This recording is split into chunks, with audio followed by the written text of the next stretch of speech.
Okay, girls, welcome to another class of Midrash on the Perasha.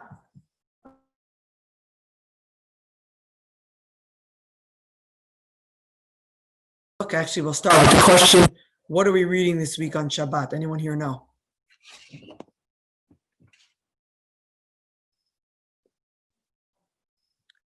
Anybody know what the Perasha is this week? Matot and Masei. Very good. Matot and Masei. Very good, Deborah. Right, Lori, so Matot is one of the Perashiyyot, but we're doing Matot and Masei. The Midrashim we're going to look at this week are actually in a certain section of Matot, but it is a double Perasha, so keep that in mind. So this week we're going to look at some Midrashim on Matot. Okay, it's important for us to, again, maybe next time I ever teach the class, and this week we could do Masei. This week we're going to look at Perashat Matot, okay? And you may all know this story. Maybe you can help me out with this story as well, of Bnei Reuven and Bnei Gad.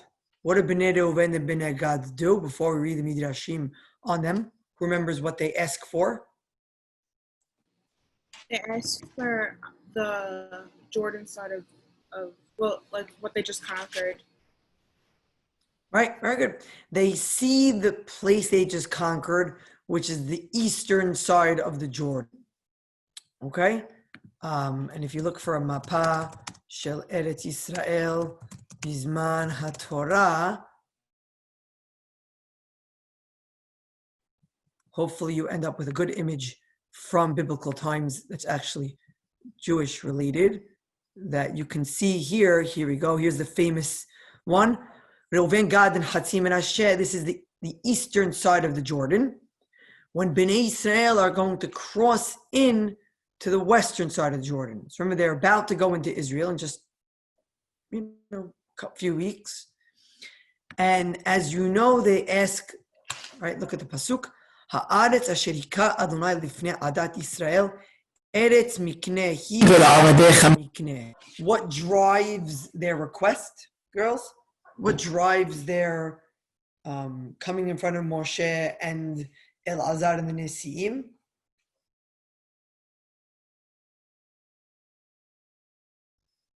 It's good for their cattle.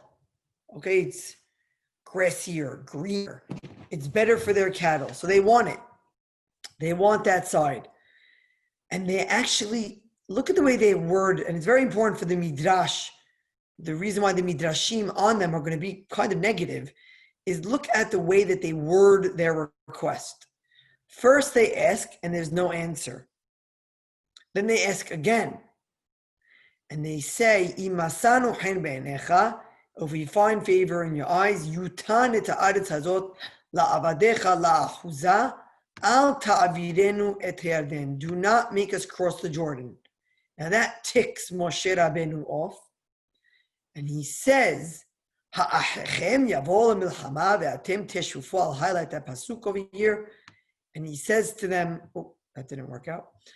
Ha'achechem wants to translate this pasuk. What does this mean? Ha'achechem yavo l'milchama ve'atem teshufu. What does that mean? Are your brother and your kin gonna go fight the war and you're gonna stay here? Right? Are they going to go to war and you're going to stay here? What? You're going to end up turning out like the generation of the Miragelim. And Moshe is very angry at them.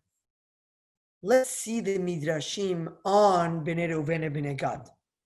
Okay? Would anyone like to read? Would you like me to read? Let me know. I don't mind either way, but if you would like to read, you can offer.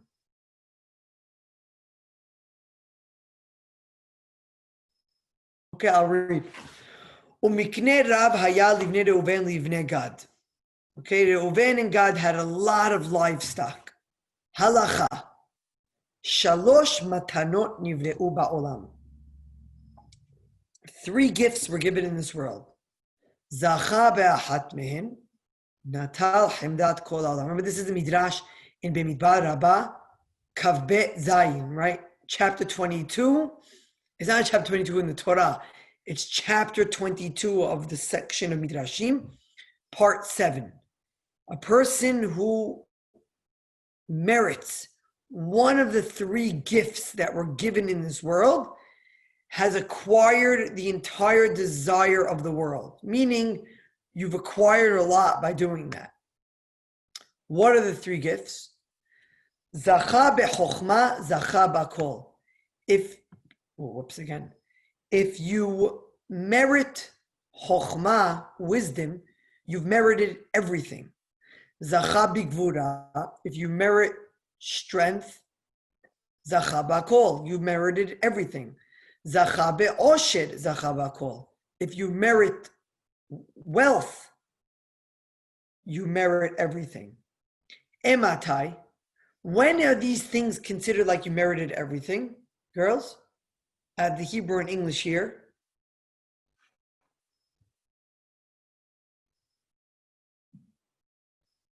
Ematai, b'zeman shehen matenot shamayim u'ba'ot bechoach haTorah.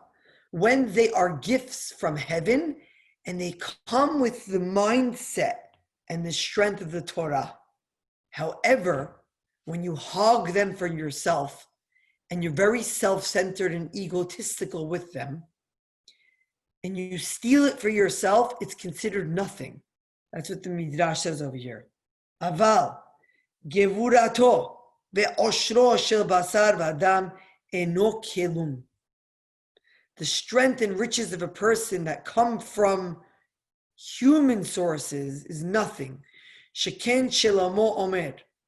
Shavti vera'o tahat hashemesh ki lo lakalim hameros v'lo giburim melchama v'lo chachamim lechem v'lo lemunim osher God lo yodim chen ki et v'fega yikret kulam. He says, I looked around the world and I saw those that looked like they were fast, they didn't really have the proper speed. Those that were strong didn't really have proper warfare. Those that were wise didn't have bread, or those that were smart didn't have riches. Those who knew things didn't have grace. Ki et vafega yikre et kulam. Because all of them ultimately perished. Girls, can you think of, here's your challenge. I'm actually going to wait to see what you can say. Can you think of examples of people in Tanakh that fit the bill of each of these three categories? I'll restate these categories in the chat. Right? Number one is, I'm actually going to go back to see what number one is. Number one is wisdom. Two is strength. And number three is osher, wealth. Girls, can you think of one or two people for each category of someone who hogged wisdom for themselves or strength for themselves or wealth for themselves, and because of that and their ego, they get destroyed?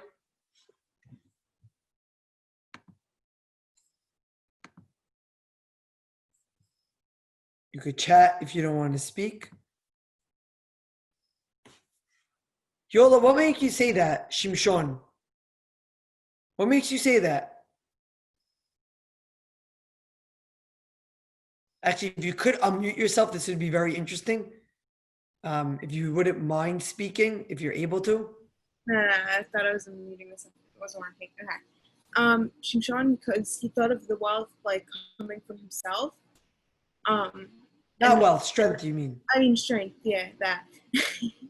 So he thought of it like for like coming from himself. So ultimately, like he thought the strength could be for him, maybe. Good. Interestingly enough, Shimshon, then we'll get to Barbara's answer. Very good, Barbara.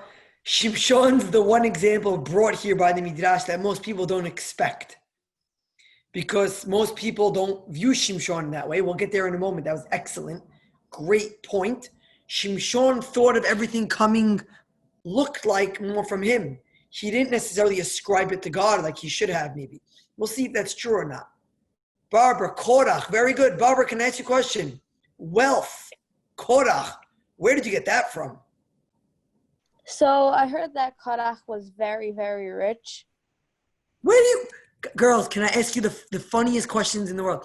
You chose the two examples that when I taught this class on Monday, I said with Shimshon was a little bit shocking, and Korach was interesting that he was the wealth one because I never heard that midrash that he was wealthy.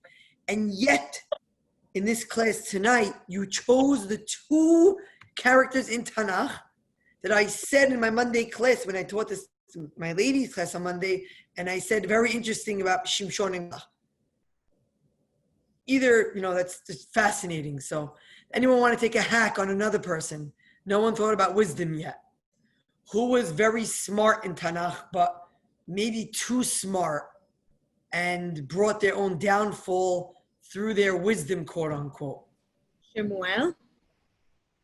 Shemuel brought no downfall. Shemuel was very Shlomo. Interesting, Lori. I like that answer. Lori, you want to think about why the midrash does not bring Shlomo as an example?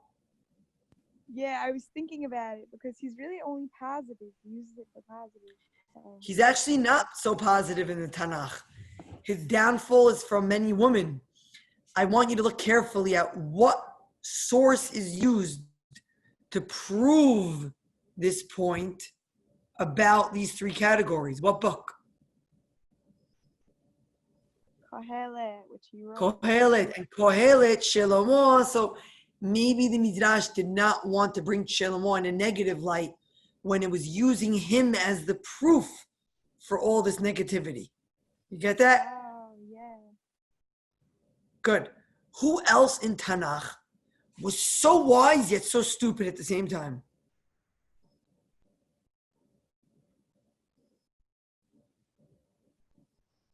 He was wise and blind, quote unquote, in a sense. Yitzhak? No, blind to the extent that he gets killed because of his bad actions.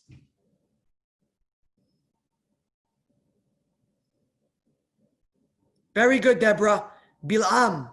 Excellent. Excellent. Bil'am, exactly. By the way, interestingly enough, the three examples you brought, and Lori, yours would have been the fourth example, if not for the Kohelet, in my opinion. You each brought three examples. Actually, I'm going to challenge you now. The Midrash brings two examples of each. One of a Jew and one of a non-Jew. So far, for wisdom, we have, a non-Jew brought to us by Deborah, right? That's a non-Jew. Who would be the Jewish version is actually a little bit complicated. It'd be interesting if you knew that, but I didn't know that till I read it. But can you think of the other Gibor, the non-Jewish warrior in Tanakh, who had so much of an ego, yet his downfall happened pretty quickly? Goliath. Very good. Who said that? Lori. Very good. Goliath. So Goliath is that example. Goliath is the example of Shimshon is the Jew, right? In terms of, actually, I don't have to write it down because I have it here on the source sheet in a second. Very good, Goliath. And then who's going to be the non-Jew for wealth? Who was very wealthy and ended up getting killed with all of his wealth and all of his power that he got, and he was pretty evil. Anybody? Think. Par'ah. Fascinating. Okay, the Midrash doesn't pick him, interestingly enough. It picks someone else who tried to kill the Jews at a different time period. Haman. Very good, Haman. Okay? And let's go. And the wise person we'll see is Achitophel, the advisor who switches from David's side to Avshalom's side. Okay? So those who are joining us, actually, I see a couple girls who just joined us. So no worries. The girls who just joined us, I'm going to do a little bit of a review by teaching the next part. What we did is we tried to figure out we tried to figure out, girls, who in the Tanakh was either wise, strong, or wealthy, and because they used these skills, these gifts for a self-centered purpose, and it didn't really come from God, they saw destruction for themselves. Okay, they saw themselves come to a downfall, and the girls just found most of the examples, right? Shimshon, Korach, Bil'am, Haman, Goliath. So let's go through those characters, and then, girls, we have to figure out what that has to do with our Perashah. All right, what does it do with Reuven and Gad? So look at the source sheet in front of you. I color coded it. Shanu Rabotenu. Okay, girls, you see the source sheet? You can give me a thumbs up if you see the source sheet. Good. Shanu Rabotenu. Shene Hachamim Amdu Ba'olam. There were two wise men in the world.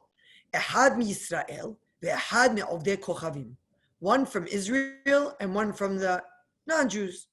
Achitofel mi Yisrael and Bil'am from the non-Jews. Both were very wise and both got lost from the world. Now we know about Bil'am. You all know about Bil'am. Bil'am, he goes, you can't convince me to curse Bnei Israel yet, as we know. He still tries to find a way to go against God. Achitophel, girls, who remembers what Achitophel's story was, right? How did he die? Any of you know how he died? And remember the advisor that goes home and hangs himself? He hangs himself.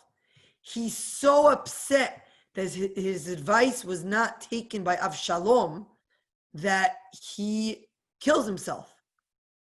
And it actually says in the Navi that Avshalom's other advisor, who's David's friend, Hushai Ha'arki, his advice was taken instead of Achitophel, and Achitophel gets so angry and so bothered that his advice is not taken that he kills himself.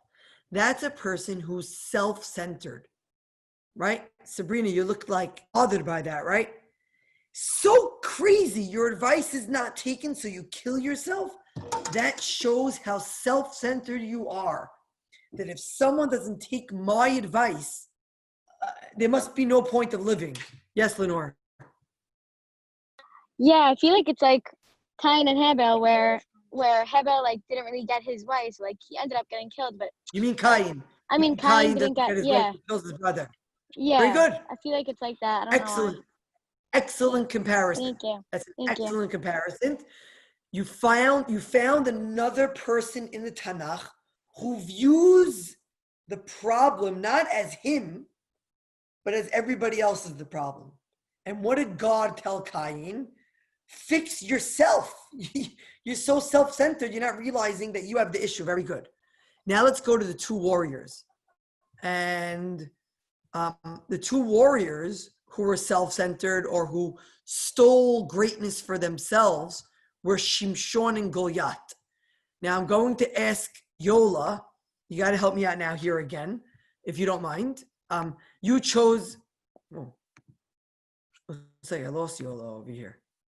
Okay. She chose Shimshon,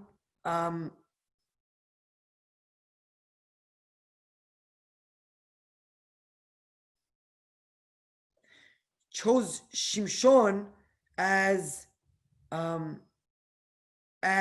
the warrior who basically is focused on himself.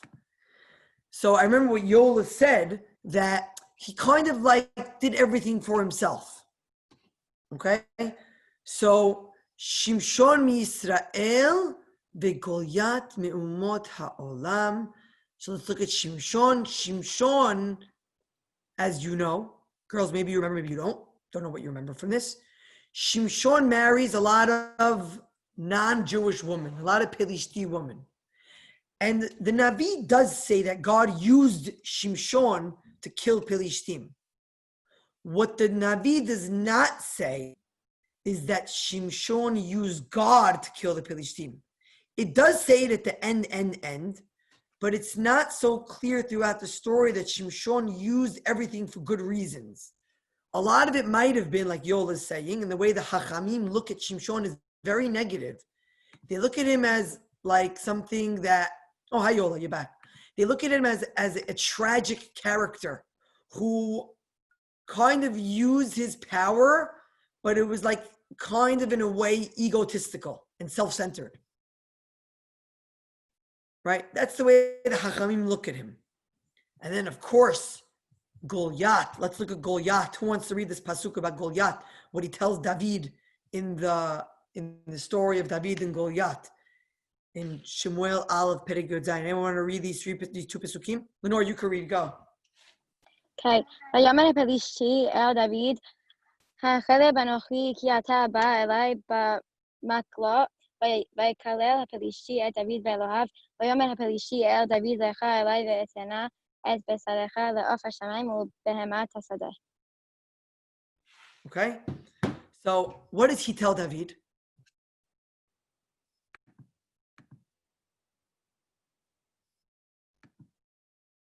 What does he tell David? David says, he curses David by his God, and he says, David, get over here. I'll destroy you. You're a little wimp. You're a little puny nothing. I'll destroy you to pieces. And what happens? He falls to the ground, right? Reminds me of the next person we're going to discuss Korach, right? Falling to the ground. When Shimshon, he grabs those pillars, you imagine him falling down, right? You try to achieve greatness sometimes for yourself. Even though Shimshon killed Pelishtim in that story, he also dies in that story, right? Shimshon is one of the only, maybe the only, of the Shoftim, quote unquote, who gets a tragic death. And Hazal may have looked at that as his death was because of the way that he acted. So look at Korach. Korach, going back to, who mentioned Korach here? Barbara. Barbara mentioned, as she remembers learning that Korach was rich and wealthy, very good. The Chachamim say Korach was very wealthy, but he used that wealth not for good, right? You can use wealth to give to others, or you can use wealth to be self-centered. What happens to him? He gets swallowed by the ground. By the way, I love that story. Or he gets swallowed by fire. Either way, he's swallowed up. Haman looks at himself and he goes, I'm the greatest. And what happens? Downfall. Lama shelo haya matenatan min hakadosh baruch hu ela chotfin otah lahem. Very important message, girls, to learn for life. They didn't take this from God. They used even whatever God gave them for themselves. They grabbed it up. They're not using it for others. They're using it for themselves. Self-centered. So they don't focus on the godly goals. They focus on self-centered goals. Says the Midrash, let's go back to where we were in the beginning. וכן אתה מוסה בבני גד ובני ראובן, שהיו עשירים, והיה להם מקנה גדול. You find the same in Bnei Gad and Reuven, that were very wealthy and had a lot of cattle. וחיבבו את ממונם, וישבו להם חוס מארץ ישראל. They loved their money so much that they took this wealth and they used it not to enter Eretz Yisrael, they use it for outside Israel. Meaning they're about to go in. They're being told that they're going to enter into Eretz Yisrael. And they go, no, but wait, we're wealthy. No. We need to stay here. What's their punishment?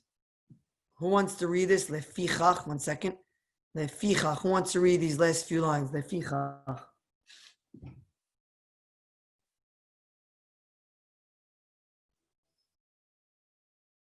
Anybody? Okay, I'll read. Lefichach galu tehila mikol hashevatim. Therefore, and we're speaking here, we're circling back from the idea of if you're rich or you're wise or you're strong, if it doesn't come from God, it doesn't help you. They got exiled first, as it says in Divrei Hayamim, Vayaglim, right? Assyria, Ashur, exiled Reuven, Gad, and Hatzi Menashe first. Umi garam lahem al shifrishu asma min achehem bishvil kinyanam.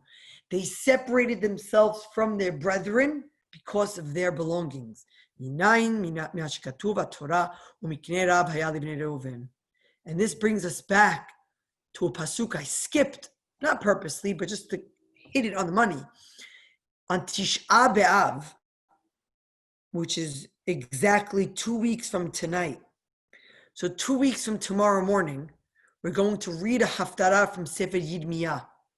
And the end of Sefer Yirmiyah, of that haftarah, says as follows: Ko amar Adonai, al yitalel hacham b'chokhmato.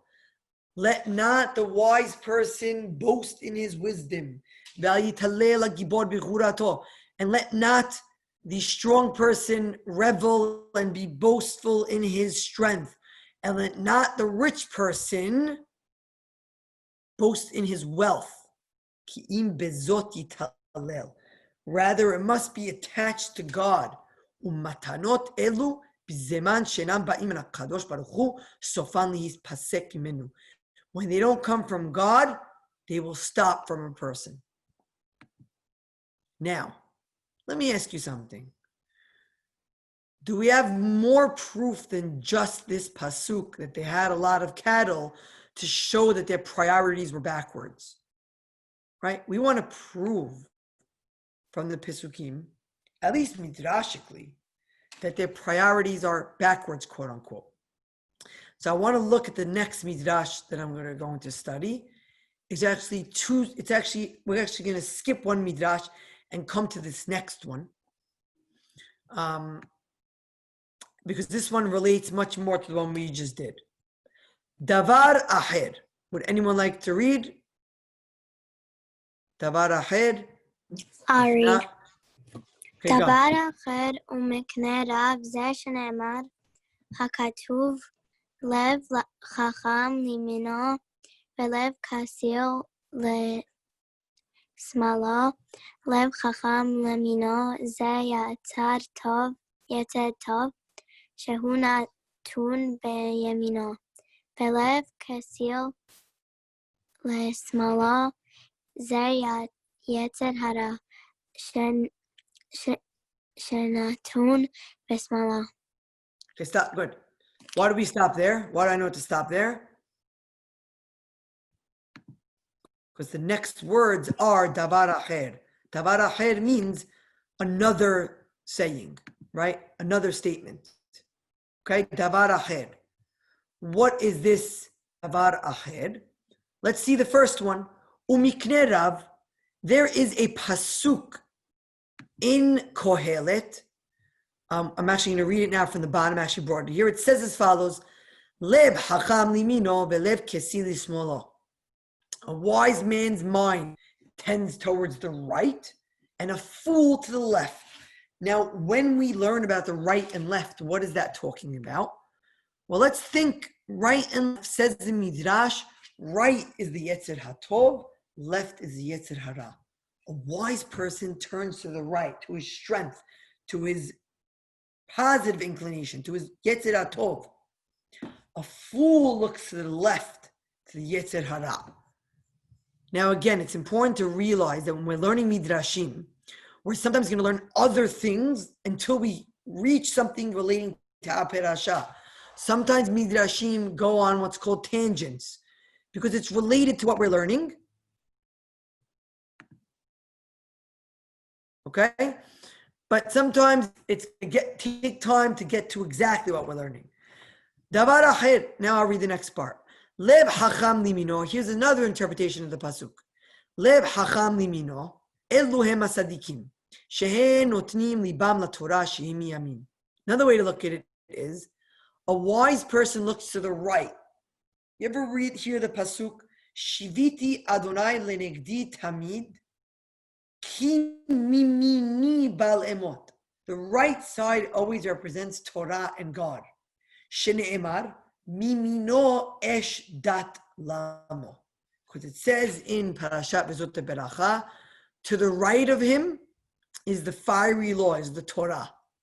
The Torah is on the right. You got that? Right? Vezot HaTorah. The Torah is on the right. That's the right. That's your strength, is your yamin. Sorry about any lefties that are here. But yamin is the right. Do I have any lefties here? I don't even know. Me. Sorry, lefty. Sorry. The Tanakh seems to speak about the right. But either way, you can say the right of the person. If you're a lefty, right is your left side. But either way. I got Lenore laughing over there. Good. Belev kesil lismolo. And a foolish person is to his left. What's the left? That's the Reshaim. Shehen notnim libam leha'ashir. That their focus in life is just to get rich. Shene'emar bismollah osher ve'kavod. The pasuk says that to the right of the Torah is, to the left of the Torah is osher, is wealth and wisdom and honor. Now, that could be a good thing. But if your focus is only to the left, right? Which means, But it could lead to bad. Right. Osher ve'chavod. If your focus is osher ve'chavod, if your focus is the power, and you're running after that, no good. Now comes the clincher. This is the third opinion here of this pasuk, and it says that it's actually talking about our story. Would someone else like to read this davar acher leb chacham limino? The third explanation.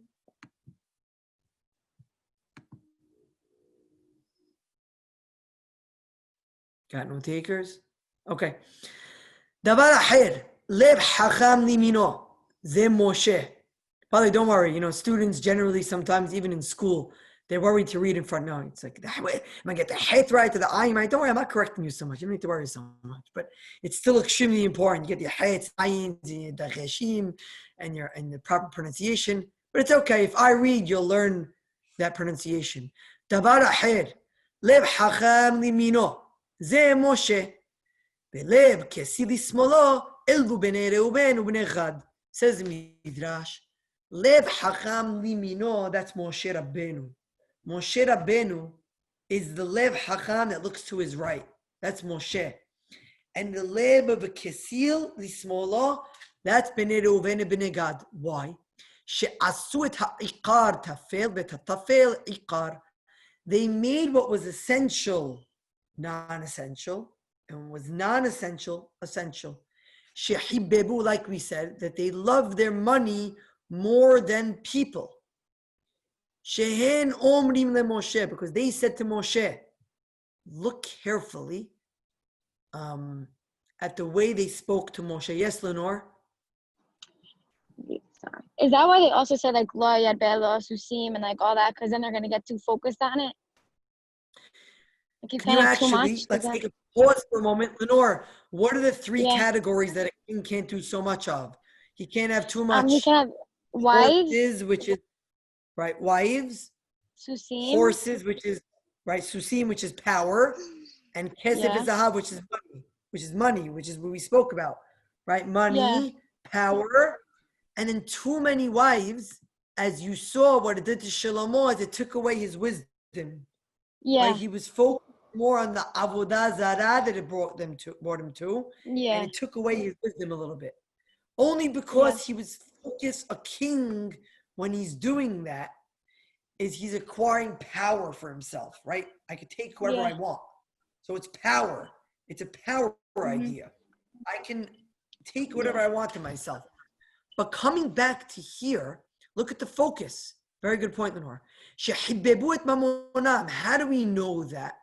So there's a book, Lenore, actually, I'm nearly sure that I showed this to your class at the time. Really? There's a famous woman, teacher of Tanakh from the late 1900s. Her name was Nahama Leibowitz. Okay? Yeah, you showed it to us. I did. And in her commentary, she has a very well-known commentary in the Torah. She actually spoke about Bnei Gad and Bnei Reuven, and she says, look carefully how the Midrash picks up the way they're speaking. When they tell Moshe, don't worry about it, we're going to fight in war, we'll fight and we'll come as halutzim, we'll come over in to the other side of the Jordan, we'll fight and we'll come back. They say, look at the 1 and 2, Gidrot son nibne lemiknenu po, ve'arim letapenu. We will build sheepfolds, right, for our flocks, and cities and towns for our children. What do they put first?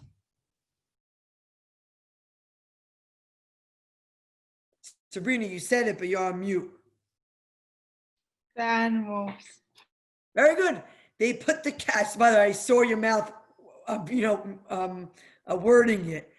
They put their cattle and their animals first, and then their children. Right?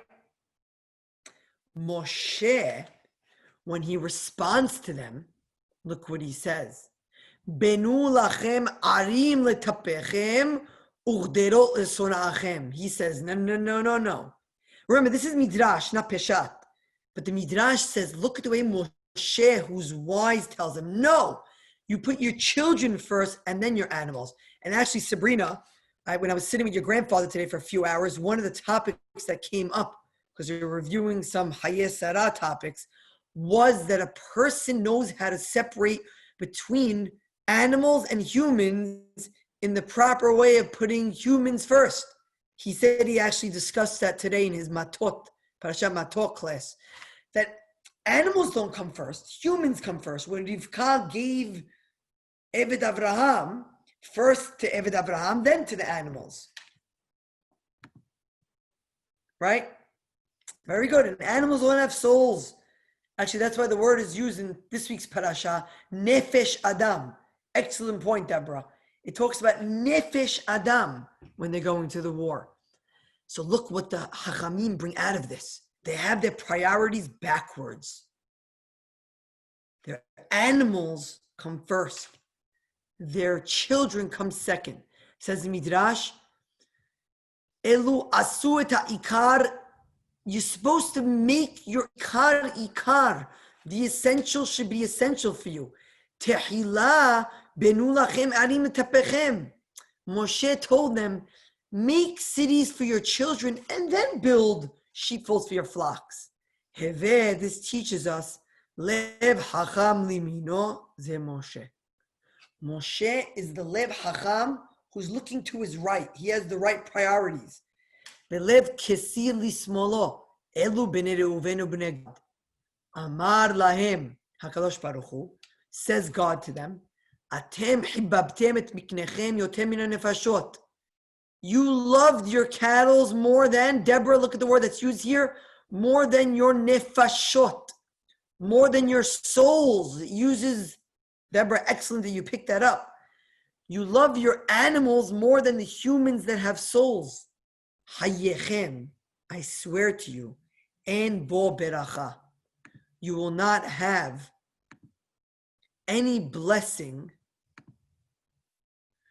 You will not have any blessing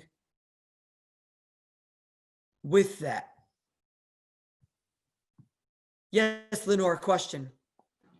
I think it's a comment in Sefer Sure. Yonah. In Sefer Yonah, when like when they do teshuvah, even the animals do teshuvah. So it's like kind of like weird because now we're saying that like they don't have souls and stuff, but like why? Like it just came up to me. I don't know. It's very random. But why did they make it like that? Lenore, that is a fascinating question. Really? Yes, really. I think the reason why the animals are indicated there is to show you the extent of the teshuvah was that even there, Yonah was thinking that they wouldn't do teshuvah, and it shows that even the animals did teshuvah. It was like for an effect for you to realize, oh my God, even evil people could do teshuvah. Even so much so, they did such a teshuvah that their animals did teshuvah. Got Great it. Thank you. So he says, Hayechem en bo beracha. Alehem ne'emar. On Bnei Gad Bnei Reuven it said, look at this pasuk in Mishle. And Lori, back to the point why Shlomo HaMelech is not indicated over here. Look at all the books being quoted, right? You have Mishle, right? Mishle is Shlomo, right? Yeah, it's all by him. So, right, you're not going to bring him up, even though it's probably on the Midrash's mind, but it's not going to do it because all their sources come from him. Nahala mevohelet barishona ve'acharita lo tevorach. A nahala that's acquired in haste, in the end will not be blessed. What's the hastiness? What's being hasty over here?